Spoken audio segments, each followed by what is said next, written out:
Good morning, good noon, good evening. Good morning, good noon, good afternoon, good evening, good night. Is your Olinda here again, bringing you the new episode of Opera Wears. And today we're talking about something that just finished its last performance at the Metropolitan Opera yesterday's afternoon, I think. So today we're talking about Fidelio, Beethoven's only and one of the most remarkable, most famous opera. Yeah, so Beethoven wrote Fidelio in the early 19th century. It was a time in Europe where there is this whole bunch of political masses. The opera was premiered in 1805 in Vienna, right as Napoleon's troops occupied the city. So, Fidelio is a story about oppression, resistance, and the trophy over tyranny resonated deep with its historical background, and it still does certainly today. So, Beethoven, who was a strong believer in freedom and justice, he struggled through multiple revisions of the opera, and he was wondering like which version could best convey his thoughts, right? And he wanted this opera to be more than just entertainment. So it was meant to be the symbol of hope and human resistance.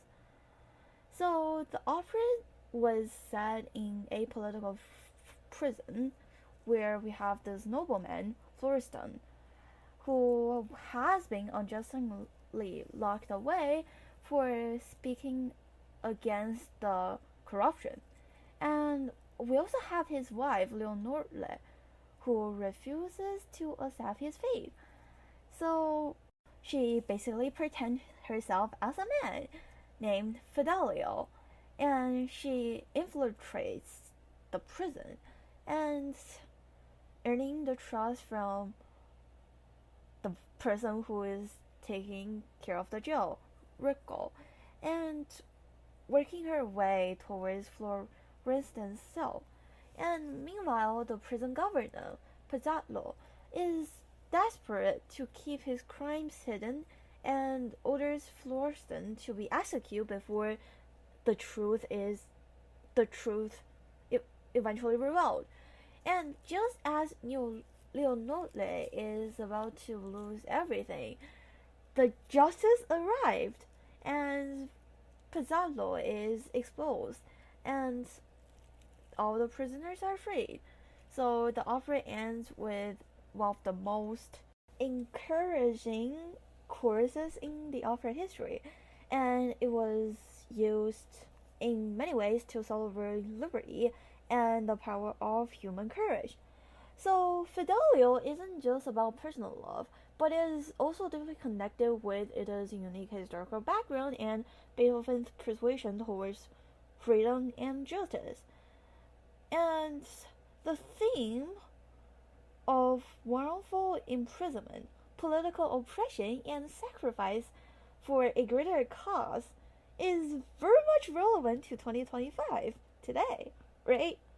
So this opera, but it is also very impactful throughout the human history because this isn't the first time we see something happen like this, right? So over time, it is connected both socially and politically with the society. So this is why Fidelio has been performed at some of the most historical moments in modern history, including after the World War II and the fall of Berlin Wall. So it is not just an opera, it is a statement. So what do we have at the Met today? Not today, but yesterday. So this production we have at the Met in the 24-25 season, of course, it isn't a new production, but rather a repertoire based on Joachim Flim, or in English pronunciation, Joachim Flim's production and staging that was first premiered in 2000. It takes a relatively modern approach. So it stripped away the 18th century period detail and replaced them with a bleak industrial setting. So the prison is made up of stark gray walls, stained beams, and dim lighting. It creates this world that feels cold and lifeless, and that works pretty well with setting the tone, because Beethoven's Fidelio isn't a fairy tale. It is about real suffering, and the setting pretty much reflects on that. And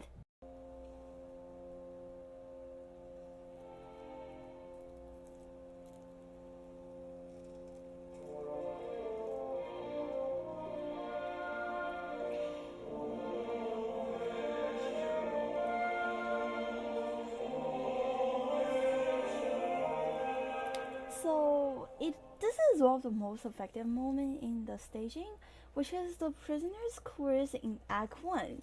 So we have the prisoners who have been locked away for so long are finally allowed a moment of air in sunlight, and the way they emerge into the light, weak and hesitate, makes this scene incredibly powerful. I mean, you can feel their uncertainty. Will the freedom blast, or will it be ripped away again? And but at a certain point, this production also feels overdated because, you know, even though it is a quotation mark modern production, but it was still premiered in 2000 and it had already been 25 years. You know, the same starkness that worked well in Act 1 starts feel repetitive by the final scene. And the celebration of freedom at the end is massive in music, but visually it falls off a little bit. A production like this should evolve as the story does. And by the time the final chorus begins, we should feel like we will escape from the cold oppression of the prison. But instead, the staging doesn't fully reflect the emotion that was shifted in the music. And yeah, it is time to talk about the singers.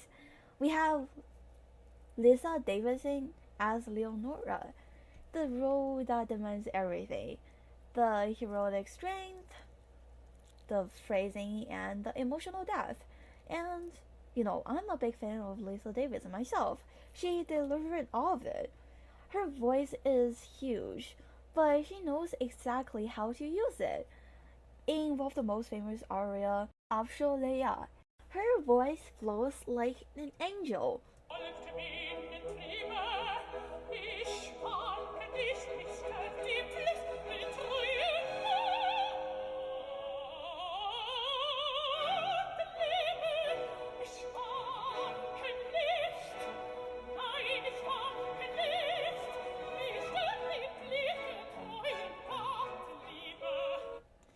And where Leonore steals herself for the challenge ahead, right? Davidson's voice soared through the house, and it was powerful yet very much controlled, and she made Leonore feel pretty much real.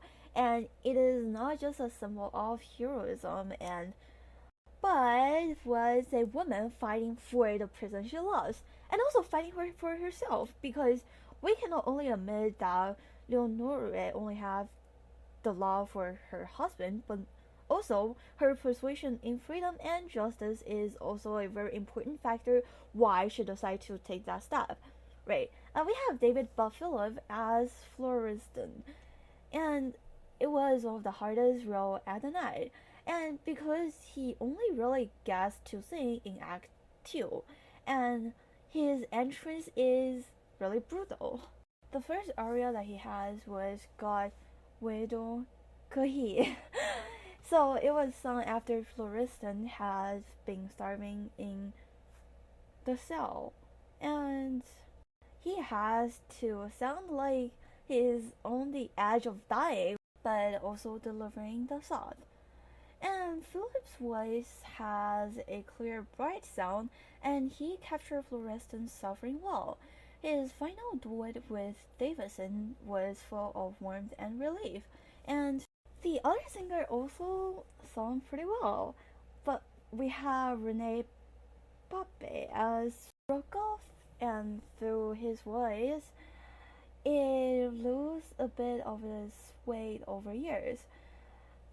But anyway, still pretty much steady and reliable. And we also have Tomasz Kushner as Pizarro, and it was menacing, but not quite as explosive as you'd expect from the opera's main villain. Pizarro should sound like he's barely holding back his rage, and while Kuznetsov was vocally strong, I probably wanted more danger in his performance.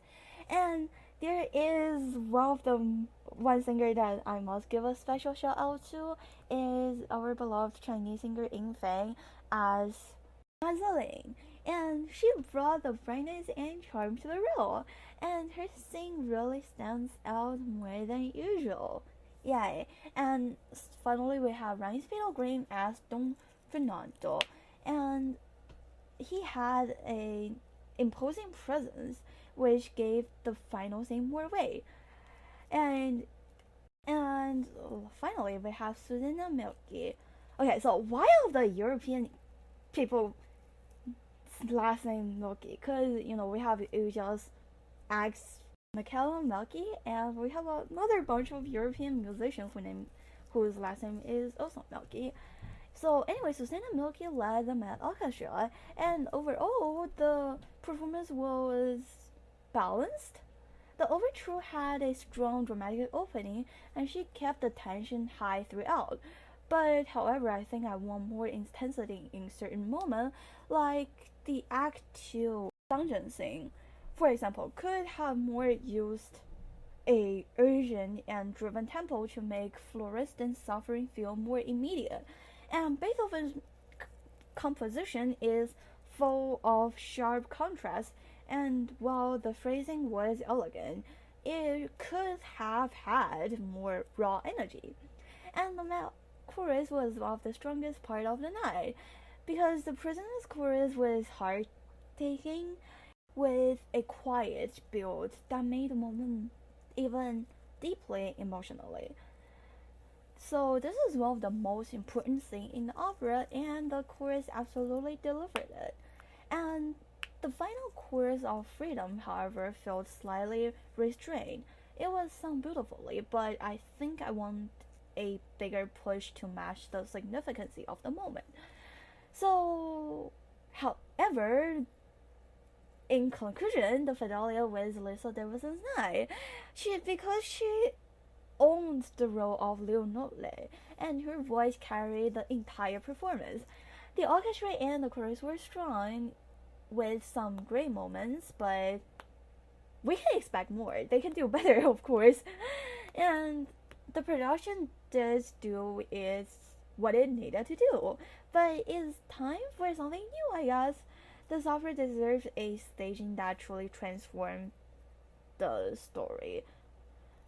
So yeah, I think that will be the end of this episode, and thank you so much for listening. If you have any questions, comments, or opinions on what I said, or just want to talk to me, you can email me at aulindatang@gmail.com. It is AULINDATANG@gmail.com. See you in my next episode of Opera Waves.